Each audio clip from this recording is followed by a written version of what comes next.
It started on a Tuesday. I remember because Tuesday is trash day, and I was heading out, bag in hand, when I saw it. At the far end of the hallway, right where there had always been a blank beige wall, there was a door. It wasn't fancy. Just a simple dark wood door with a tarnished brass knob. No frame, no welcome mat, just a door seemingly embedded into the drywall. I stopped, the plastic handles of the trash bag digging into my palm. I'd lived in this building for 5 years. I knew every crack in the plaster, every scuff on the floorboards. That door had never been there. I walked closer, my footsteps echoing in the otherwise silent hall. The air grew colder as I approached. I reached out, my fingers hovering just inches from the wood. It felt ancient, radiating a strange, subtle hum. I tried the knob. Locked. Of course, it was locked. I shook my head, thinking it must be some weird renovation the landlord forgot to mention. But there were no construction sounds, no smell of paint or sawdust, just the silence and this impossible door. That night I couldn't sleep. Every creak of the old building sounded like footsteps coming from the hallway. I kept picturing the door, sitting there in the dark. Around 3 a.m., I heard something else. A faint scratching sound. It was coming from the direction of the door. I crept out of my apartment, my heart pounding in my chest. The hallway was pitch black, except for the faint glow of the exit sign at the other end. The scratching was louder now, frantic and sharp, like nails clawing at wood. I fumbled for my phone, turning on the flashlight. The beam cut through the darkness and landed squarely on the mysterious door. The scratching stopped instantly. The silence that followed was somehow worse. I stood there for what felt like an hour, my light fixed on the door, before I finally retreated back into my apartment, locking the deadbolt behind me. The next day, I tried to rationalize it. Maybe it was a new storage closet. Maybe the scratching was just a rat. I decided to ask my neighbor, Mrs. Gable, an elderly woman who had lived here for 30 years. If anyone knew what was going on, it would be her. I knocked on her door, number 4B, right across from mine. When she opened it, a sliver of light spilling into the hall, I asked her about the new door. She gave me a blank look. "What door, dear?" she asked, her brow furrowed in confusion. "The one at the end of the hall," I insisted. "The dark wood one." She peered past me, down the long corridor.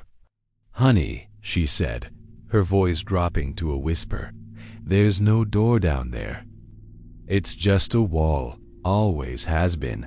My blood ran cold. I turned and looked, and she was right. The wall was completely bare, blank and beige, just as it had always been. The door was gone. Was I going crazy? Was I so sleep-deprived that I had hallucinated the whole thing? I spent the rest of the day in a fog, questioning my own sanity. I avoided the hallway as much as possible, but that night it happened again. The scratching. Louder this time, more desperate. I knew, without even looking, that the door was back. I didn't dare leave my apartment. I just sat on my couch, listening to the horrifying sound, praying for it to stop. It went on for hours. Just before dawn, it was replaced by a new sound. A soft, rhythmic tapping. Tap, tap. It wasn't coming from the hallway anymore. It was coming from my front door.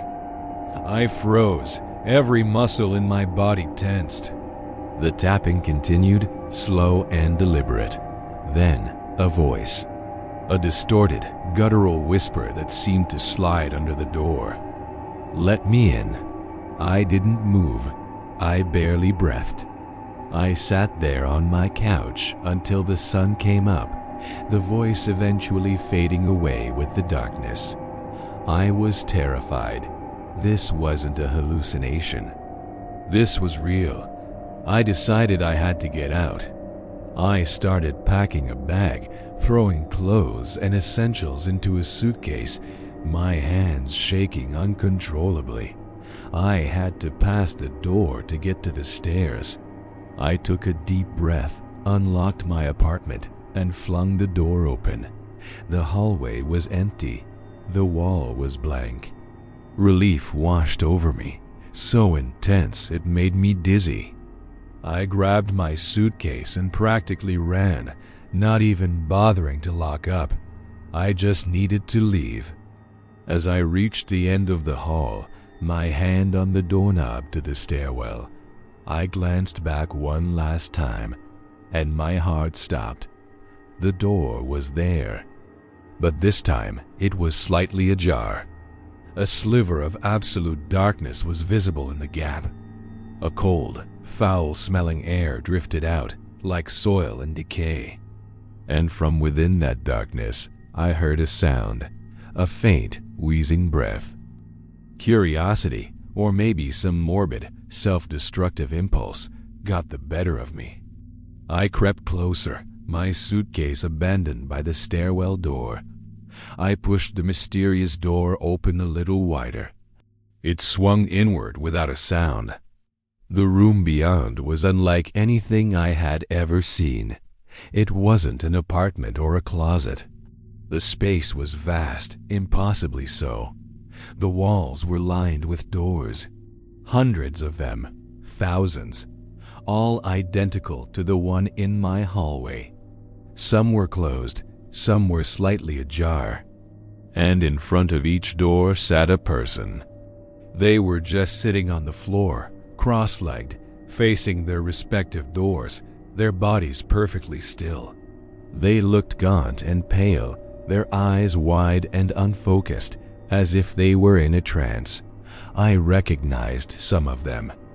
There was a man who had lived on the second floor who vanished a year ago. A young woman from the ground floor who everyone thought had just moved out without telling anyone. And then I saw Mrs. Gable.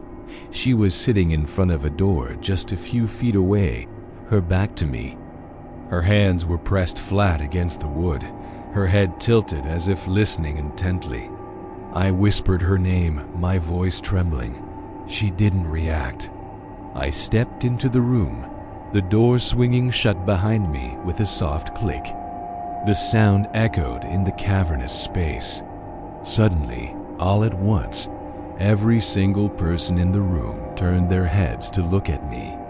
Their movements were jerky, unnatural, like puppets on a string.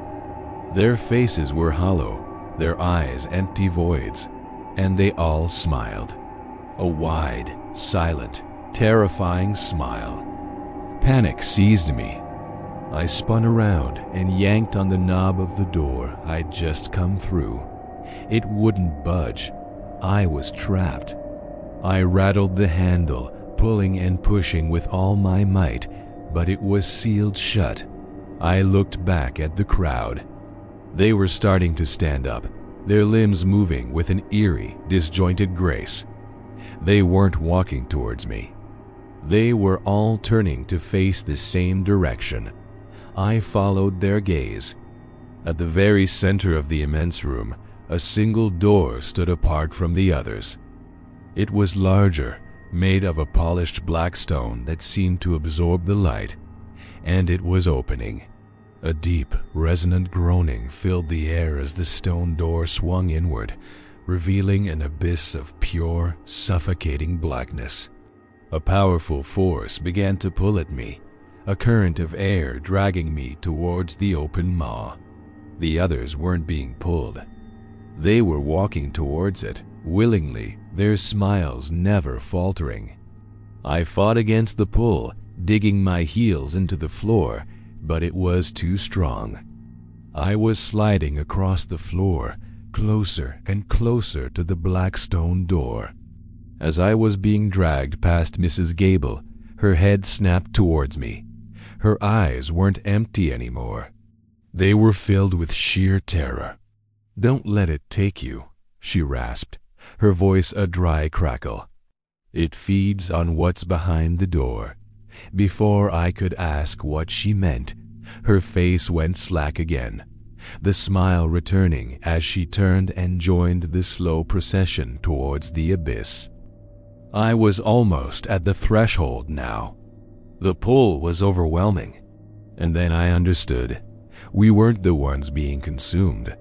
We were the doors. Each of us. Our lives, our homes, our realities. They were just the doors. And something on the other side was very, very hungry. My own door, the one back in my apartment, the one I just left unlocked. It was waiting for its next visitor. And I was just the latest key. My fingers scraped against the stone threshold as I was pulled into the absolute silent darkness. And the last thing I heard was the sound of a door, somewhere far away, clicking shut. Thanks for listening. I hope this story gives you a little chill. If you enjoyed it, don't forget to like and subscribe for more tales from the shadows.